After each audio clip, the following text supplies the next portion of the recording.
આજનો દિવસ સુરત અને દક્ષિણ ગુજરાત માટે ખૂબ જ અગત્યનો દિવસ છે. Economic plan of Surat economic region મુખ્યમંત્રી ભૂપેન્દ્ર પટેલ તેમજ કેન્દ્રીય જળશક્તિ મંત્રી સી.આર. પાટીલની ઉપસ્થિતિમાં જી હબનું લોન્ચિંગ થયું છે.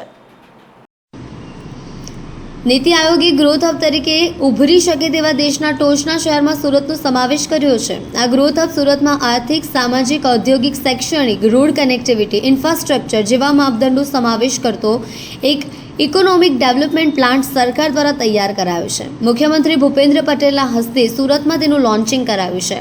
ગ્રોથ હબ તરીકે સુરતની સાથે આસપાસના નવસારી, ભરૂચ, ડાંગ, તાપી, વલસાડ જિલ્લાને પણ વિકસાવવાનું આયોજન સાંકળી લેવાયું છે.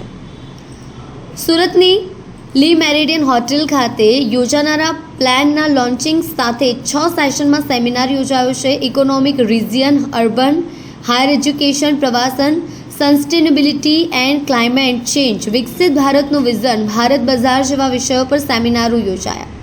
તમામ સેશનમાં સંબંધિત ક્ષેત્રના નિષ્ણાત વક્તાઓ, તજજ્ઞો, ઉદ્યોગપતિઓ, શિક્ષણવિદો, હીરા textile, dyeing and printing, gems and jewellery, health, hotel association, સહકારી ક્ષેત્ર, શુગર મિલો, APMC, food processing, aqua farming, જીઆઈડીસીના પ્રમુખો, ક્રેડાઈ, સીએ, સોલાર એનર્જી જેવા વિવિધ ક્ષેત્ર સાથે સંકળાયેલા પ્રતિનિધિઓ ઉપસ્થિત રહ્યા હતા. ગુજરાત છે એમ ગુજરાતનું ગ્રોથ એન્જિન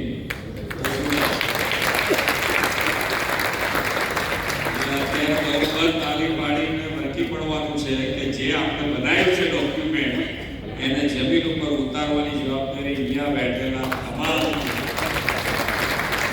એટલી તાલીમ પાડવી એટલી પાડી બધી બચાવી કે આપણે કામ કરવાનું છે. સરકાર તમારી સાથે છે, એમાં તમને ક્યાંય તકલીફ નહીં પડે.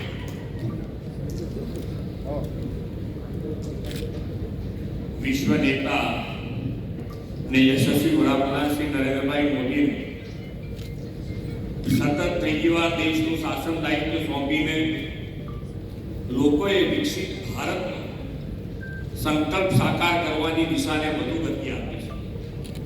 શ્રી નરેન્દ્રભાઈના સફળ શાસનકાળમાં ભારત વિશ્વની 5મી મોટી આર્થિક તાકાત બન્યું છે. હવે ત્રીજી ટર્મમાં તેમણે ભારતને ત્રીજી આર્થિક તાકાત બનાવવાનો સંકલ્પ કર્યો છે. આ માટે દેશના રાજ્યોના વિવિધ ચોક્કસ વિસ્તારો આર્થિક, સામાજિક, ઔદ્યોગિક એમ સર્વાંગી વિકાસને વેગ આપવા જી હબ ગ્રોથ હબનો નવતર વિચાર તેમને આપ્યો છે. નીતિ આયોગના સહયોગથી આવા ગ્રોથ હબ માટેના આયોજનબદ્ધ માસ્ટર પ્લાન તૈયાર કરવામાં આવે છે. આજે દક્ષિણ ગુજરાતના સુરત ઇકોનોમી રિજિયનના સર્વાંગી અને આધુનિક વિકાસના ભવિષ્યલક્ષી આયોજનનું સુદીર્ઘ રોડમેપ એવા માસ્ટર પ્લાન લોન્ચિંગનો આજનો અવસર છે. દક્ષિણ ગુજરાતના વિસ્તારો મુંબઈથી નજીક હોવાના કારણે આર્થિક, ઔદ્યોગિક ગતિવિધિના પ્રવૃત્તિના કેન્દ્રો રહ્યા છે.